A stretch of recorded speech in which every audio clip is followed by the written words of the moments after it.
Ladies and gentlemen, welcome to the virtual graduation ceremony of GPCanoy Memorial School, Linamon District Division of Lana del Norte, with the theme Strengthening the Quality of Education Amid the COVID-19 Pandemic. Graduation is the ceremony when qualified pupils are conferred an academic degree with their school. It is the best time when our learners reap the fruits of their labor and sacrifices. It is when they pay tribute to the hardships of their parents. It is a time when they are about to bid temporary goodbye to their classmates, friends, and alma mater. Let's not forget the people who educate, support, inspire, and change them. Presenting the teachers of GPCanoy Memorial School.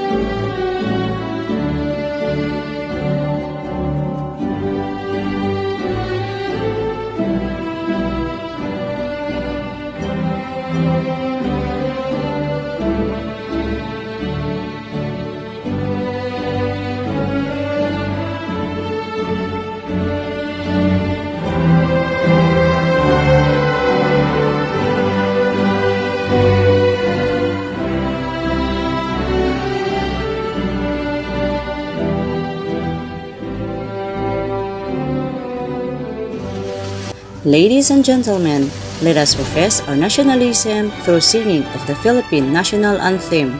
This will be followed by an invocation, regional hymn, division hymn, and Linamon hymn.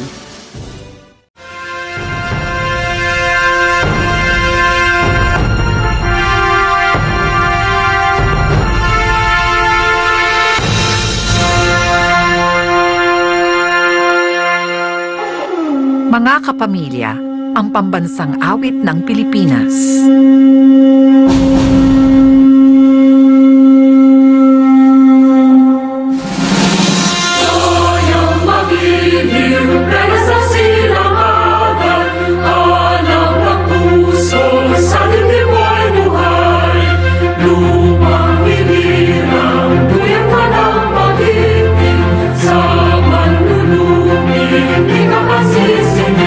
Sa dagat at puno, sa simoy at sa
Kapag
This day signifies the culmination of many years of hard work in the relentless pursuit of knowledge.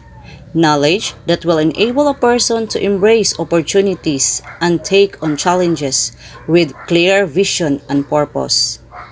So without further ado, please help me welcome our Master Teacher 2, Flora E. Divino, to give us her words of welcome.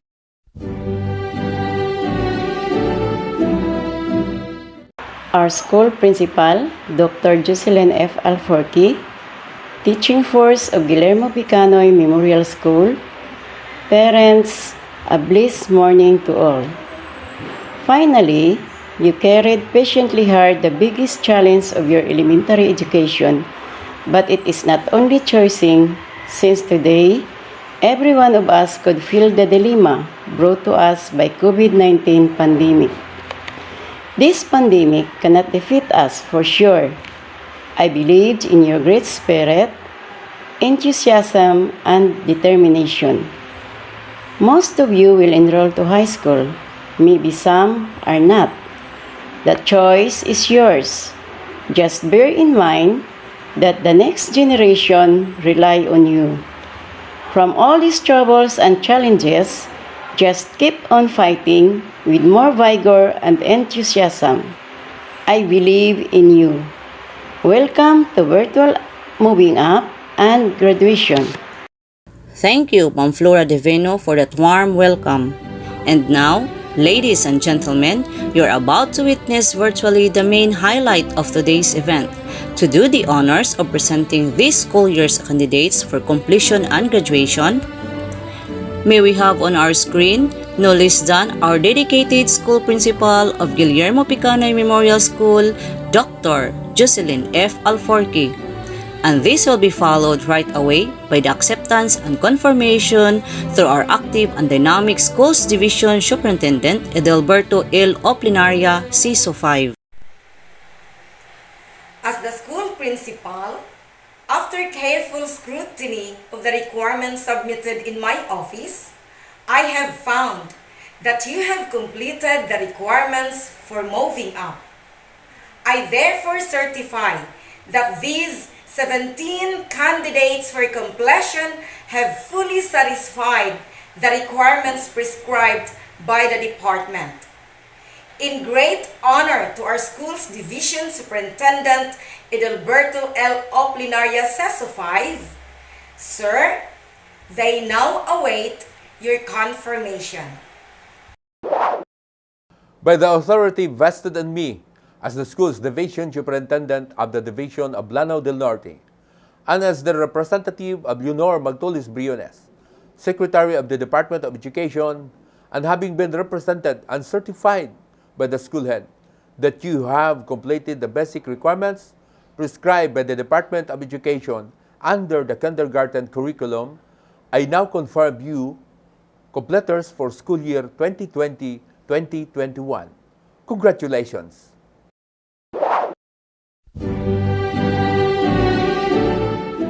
As the school principal, after careful scrutiny of the requirements submitted in my office, I have found that you have completed the requirements for graduation. I therefore certify that these 22 candidates for graduation have fully satisfied the requirements prescribed by the department.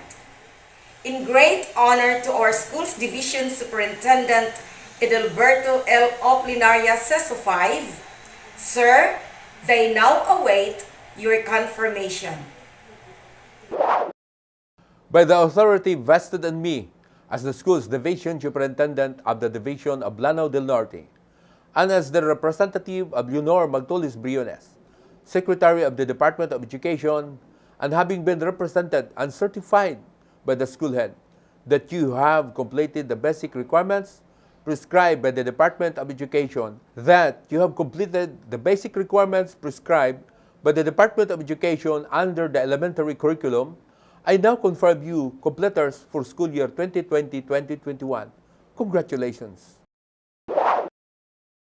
Ladies and gentlemen, to give us an inspirational message, let us have the Secretary of Department of Education, no other than Leonora M. Briones. And this will be followed by another messages from Regional Director Dr. Arturo B. Bayukot, CISO 3, and our Schools Division Superintendent Edalberto L. Oplinaria, CISO 5.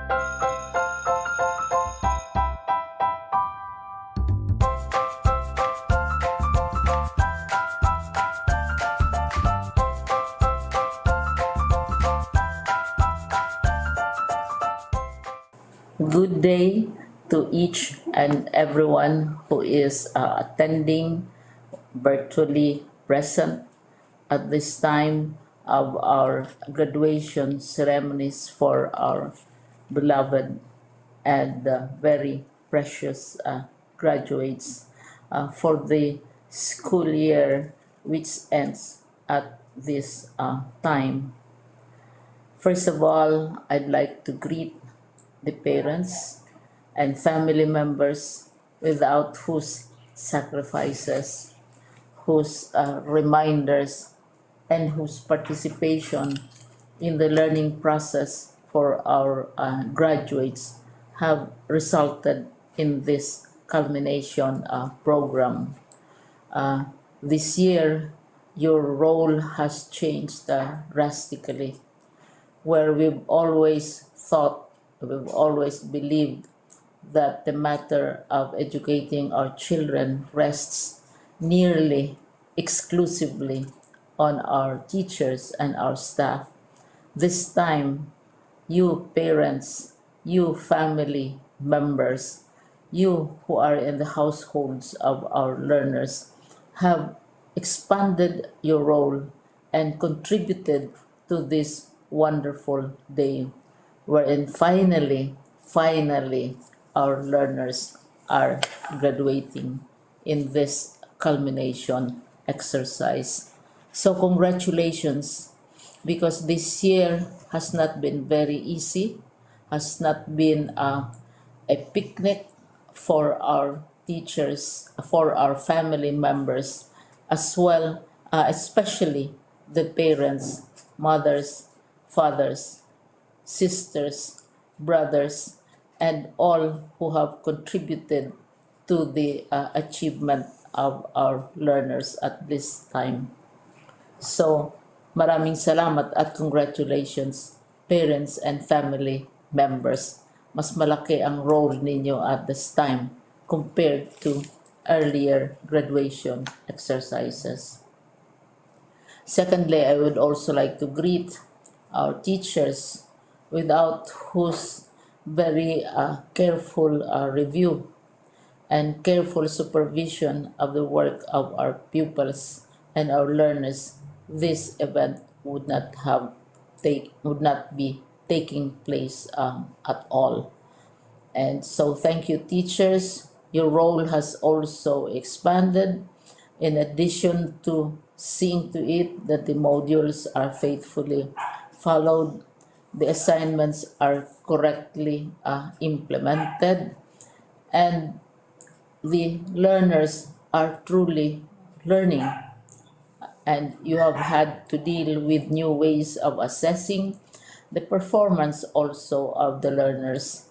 So congratulations, teachers, for enduring, for your patience, for your love for our learners, and your willingness to engage in a way and methods of teaching which are different from those which are used to.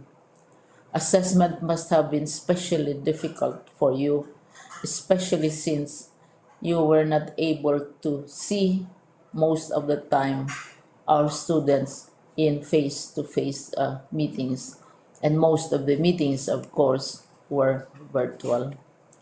We'd also like to thank the local government units for their interest, for their cooperation, and for their continuing contributions to the needs of education, even as our children do not go to school. Your donations of material as well as financial resources at this time are most welcome, and your advice has been taken seriously not only by our teachers, by our school officials, but also by our officials in the Department of Education. We continually talk with local government units, especially in times of disaster, in times of great need for classrooms, for space, and for responses to unforeseen emergencies. Thank you, local government units. But of course, most of the congratulatory greetings fall on the deserving graduate. Each and every one of you is truly special. You are different from the other graduates who have passed through the portals of your school. You went to school practically without seeing your teachers, if at all. You went to school with your parents, your mothers, and your fathers hovering over your shoulders and seeing to it that you are able to complete your assignments. You are completing your studies at a time when examinations and assessments are different. You are culminating these long months of hard work at this time, even as you have to do family chores, even as you are distracted, and even as your world has turned upside down, and it seems and it appears as if we don't know what the future holds and what will happen next. But you have persevered, and now you are ready to graduate. And therefore, you deserve each and every bit of congratulations from us in the Department of Education, from your parents and family members, your teachers, from the officials in local government, as well as in the parent teachers associations.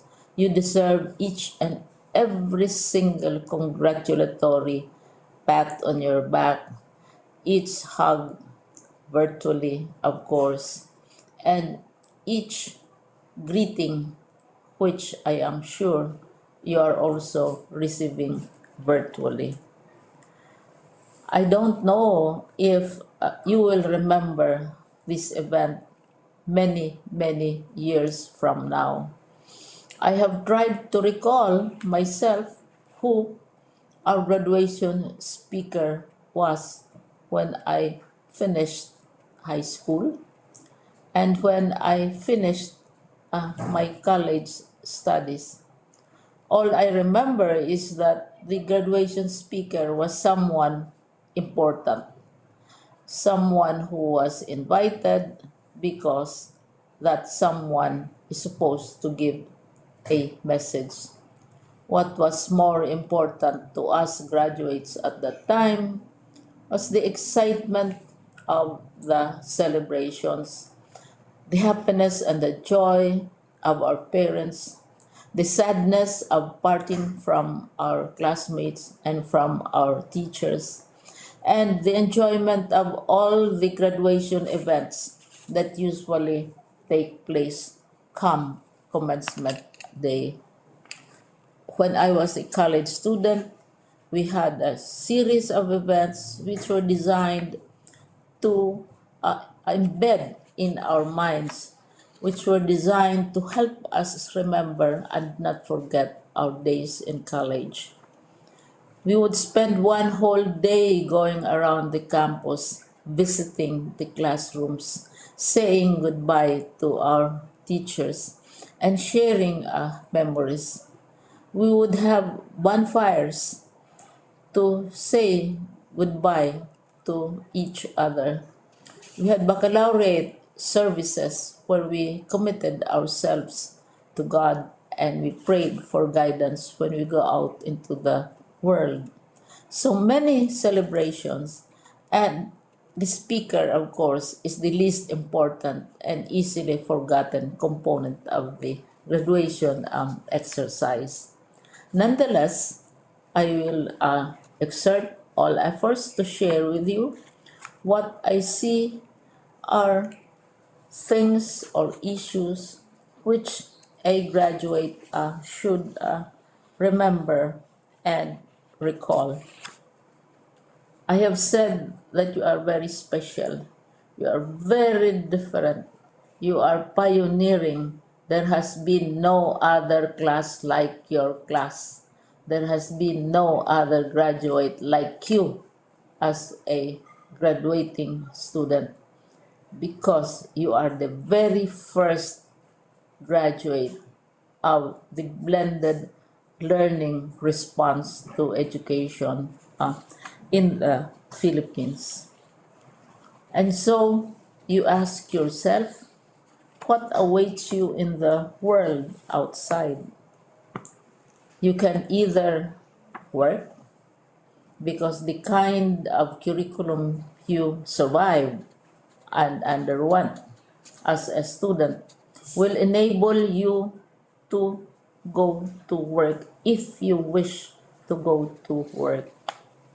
Some of you will proceed to further studies, and this would be a wonderful thing because there are many opportunities for further expanding your knowledge, for further answering and looking for explanations of issues, events that make you curious, especially in science, in technology, and also in the arts.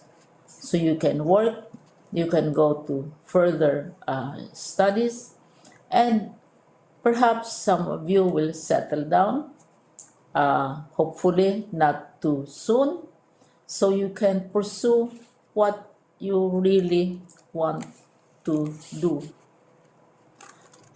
So today, this is why we call this exercise a commencement exercise. It's not the end of our studies. It's not the end of all our efforts with blended learning, with modules, with floods, with earthquakes, and of course with COVID. It's a commencement of doors opening to you. More doors will be opened because you are a graduate. You can work, you can proceed for further studies, you can help your parents, and you can perhaps look for opportunities to do what you have always wanted to do, whether at work, whether at advanced studies, whether at learning more in science and technology, in mathematics, and in the arts. All of these opportunities are available to you. More doors are being opened. I hope you will select the door which arouses your curiosity, the door which will help you know more about this world, and the door which will allow you to contribute to the development of our country and contribute whatever we can to solve our problems and our challenges. Congratulations once more to each and every one of you. Congratulations to you, parents and family members. Congratulations to you, teachers. When I was chair of the board of Silliman University, each time we had graduation ceremonies during the baccalaureate and during commencement itself, I would cry. I would cry because you are sending out into the world a new batch of graduates, and we want to be sure that what is awaiting them is appropriate. We want to be sure that they are ready for what awaits them when they select which door to open. And so we tell you, go out to the world, do whatever you want to do.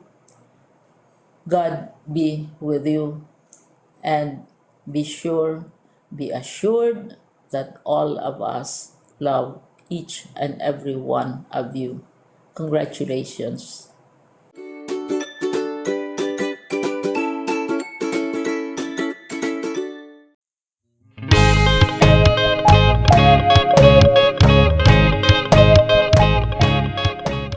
Isang maalab at matagumpay na araw po sa ating lahat. Mula dito sa amin sa Kagawaran ng Edukasyon sa Amihan ng Mindanao. Graduation, completion, or moving up ceremonies are testimonies of excellent coordination, genuine hard work, and great love. When the COVID-19 pandemic struck the world, hitting the various sectors including education, the Department of Education, through the competent leadership of Secretary Leonor Magtolis Briones, firmly accepted the challenge to continue education, bravely wrestling with the challenges of the pandemic and unceasingly finding solutions to address any emerging problems. Amidst all these difficulties, emerged excellent coordination across all levels of governance and the different stakeholders, with the teachers at the forefront of delivering the basic education learning continuity plan. And here they are, our learners, who willingly submitted themselves to blended distance learning, painstakingly learning the ways of the new learning landscape, and successfully accomplishing all their academic requirements through genuine hard work.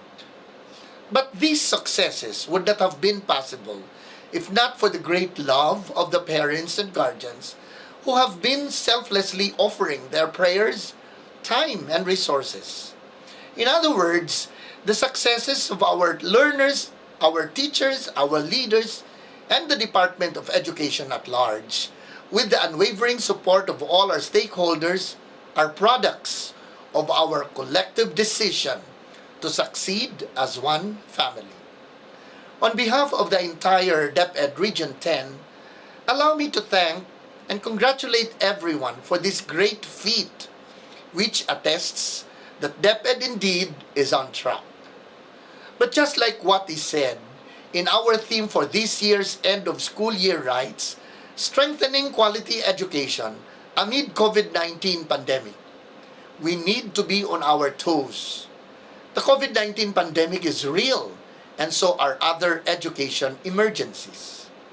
All together, let us rise from this pandemic, recalibrate our learning continuity plans, and continue to deliver quality education for our learners, the heart of DepEd 10.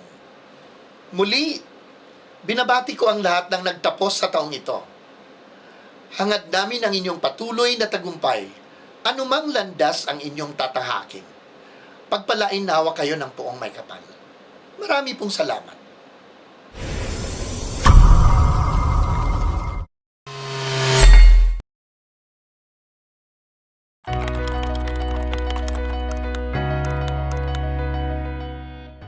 Greetings.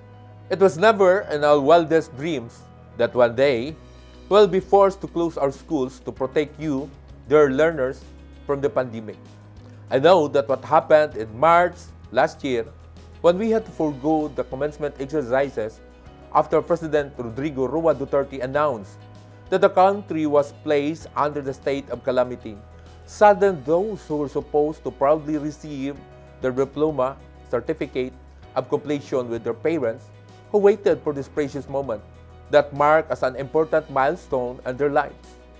This year, despite the health crisis that we are still facing, we decided to conclude the school year by holding the virtual graduation to recognize the sacrifices you put into the years of school work.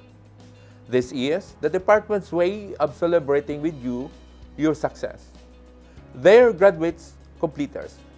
This year's closing exercises with the theme Strengthening the Quality of Education Amid the COVID-19 Pandemic is a historic occasion signifying our victory as we have succeeded in pursuing our mantra of sulong edukalidad and in fulfilling our duty as mandated by the Philippine Constitution, and that is to protect and promote the right of all citizens to quality education at all levels, and shall take appropriate steps to make such education accessible to all. Indeed, COVID-19 caught us off guard, but your teachers and school heads did not stop performing their tasks and finding ways to make education continue even if it means sacrificing their own safety so that you will have quality, equitable, and culture-based education that will liberate you from the bondage of illiteracy because they truly believe that you are the hope of this country. Allow me therefore to pay tribute to all DepEd Division of Lanao del Norte officials, school heads, teachers, and parents for painstakingly working day and night to ensure that you are given the opportunity to learn and finish basic education. This pandemic has indeed brought out the best in all of us because we have become more resourceful, resilient, steadfast, and innovative in our desire to deliver a strengthened quality education through distance learning modalities. In fact, the division managed to put in place programs that have improved our processes and systems. My special recognition goes to our very own Provincial Governor, Imelda Quebranza de Mapuro, Congressman Abdullah D. de Mapuro, Congressman Muhammad Khalid Quebranza de Mapuro, and all the provincial board members, municipal and barangay officials, the officers and members of the Parent Teachers Association, and all other government and non-government organizations for being instrumental in the provision of equipment, gadgets, materials, and funding support for the full implementation of this division's basic education learning continuity plan. To all of you graduates and completers, warmest congratulations. You deserve this accolade because despite numerous difficulties you have encountered along the way, you persevered and succeeded. May this victory serve as your stepping stone to become better in every way, to be more productive, disciplined, and to be ready for the world of work. And as you leave the portals of your alma mater, take advantage of the knowledge and skills you have gained to pursue your dreams and aspirations in life. And always remember, your teachers and all those who played a dynamic role of educating you with a heart. Again, my salute!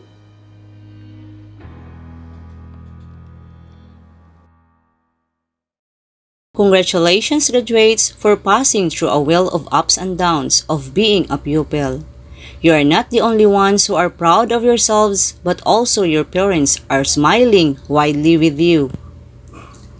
Ladies and gentlemen, presenting the kindergarten completers under the advisory of Meridina F. Bigornia, and this will be followed by the grade 6 graduates under the advisory of Michelle G. Sansaruna.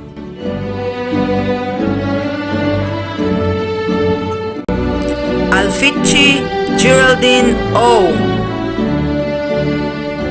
Arado Adrian B. Badilles Bonbon.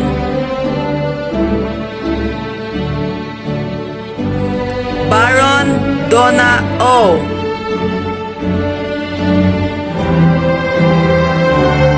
Camino Villa T. Kantil Jian Lee C. Di Gracia Aljan A.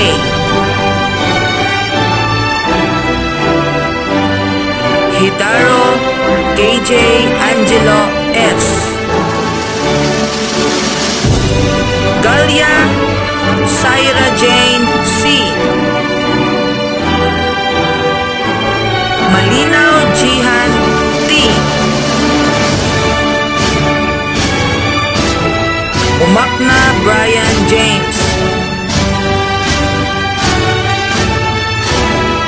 Ricardo Abel P.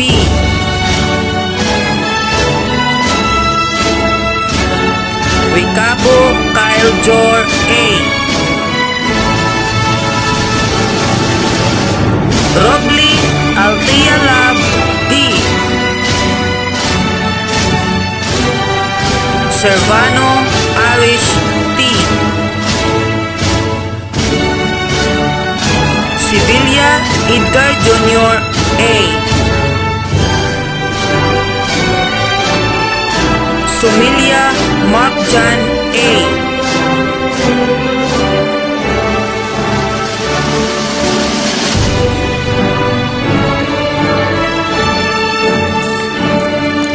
Amaral Saiben B. Arkaina Ivan E.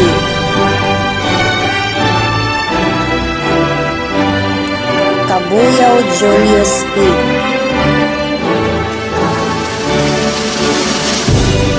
Canoso Romeo.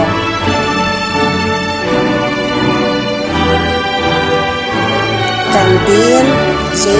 M. Cantorni Chris A.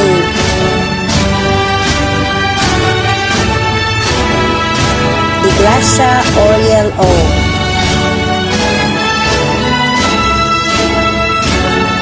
Hidaro April Mark D. Hidaro Melissa D.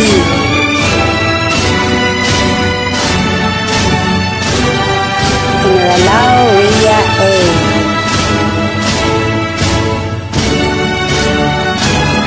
Gitchi Eric C.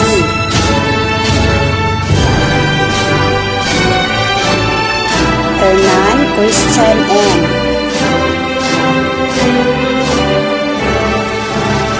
Intong Chloe Chose Marie P. Loyola Jovel B.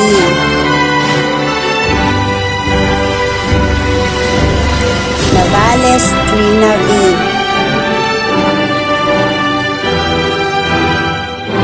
Opere Genevieve B.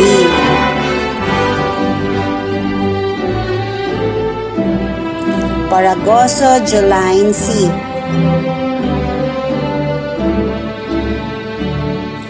Perolino Swani T.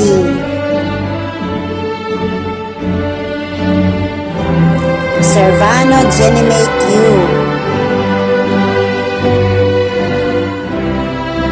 Servano Roger Jr. M. Singa Jillian G.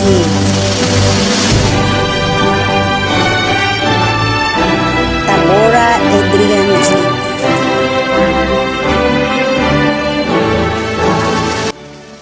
Congratulations again, completers and graduates. Your parents as well as your teachers are so proud of you all. They say that music is the expression of the soul in every memorable moment of one's life. There are always songs that will embody every emotions. Now let us hear the completer song, and this will be followed by the graduation song.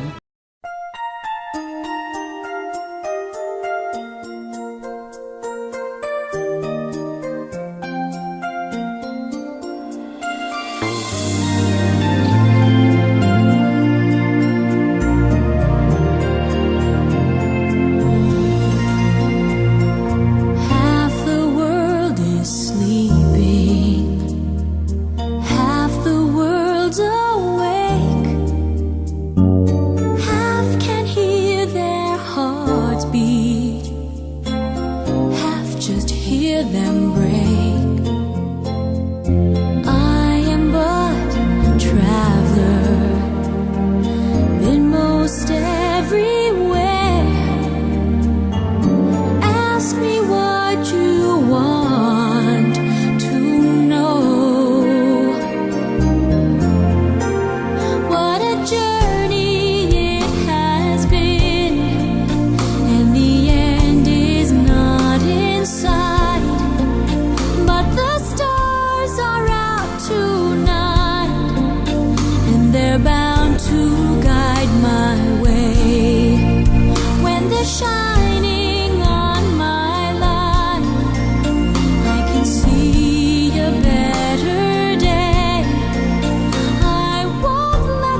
a journey it has been.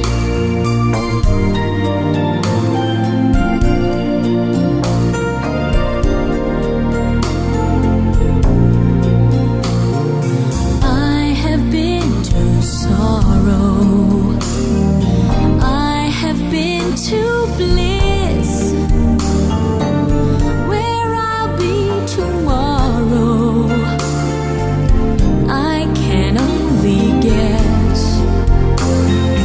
Through the darkest desert, through the deepest snow, forward, always forward I go. What a journey it has been, and the end is not in sight, but the stars are out tonight, and they're bound to guide my way.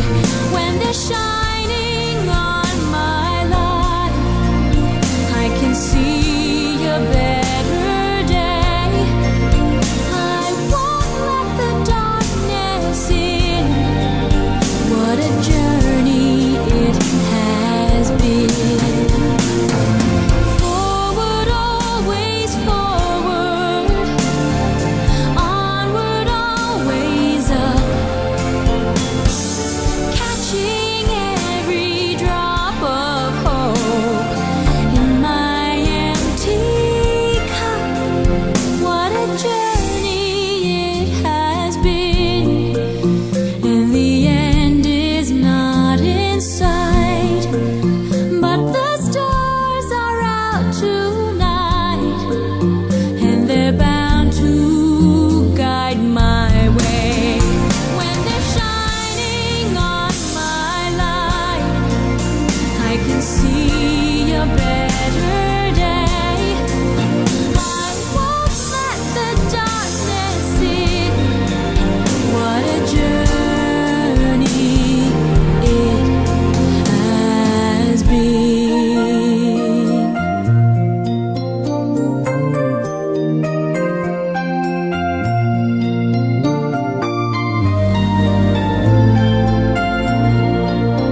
What a journey it has been.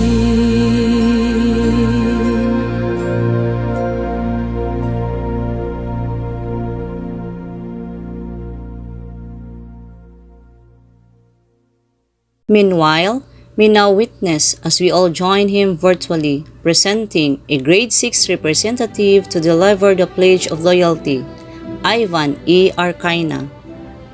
In behalf of 2020-2021 graduates of Guillermo Picanoy Memorial School, do solemnly pledge that we'll be faithful to our alma mater, live up to high ideals of service for which our school stands, secure a better and fuller life, not only for myself and my family, but also for my community and my country, the Philippines. So help me God.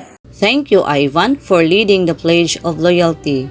And now, let us hear the closing remarks from the Grade 6 Advisor, Michelle G. Sansaruna. Good morning, everyone.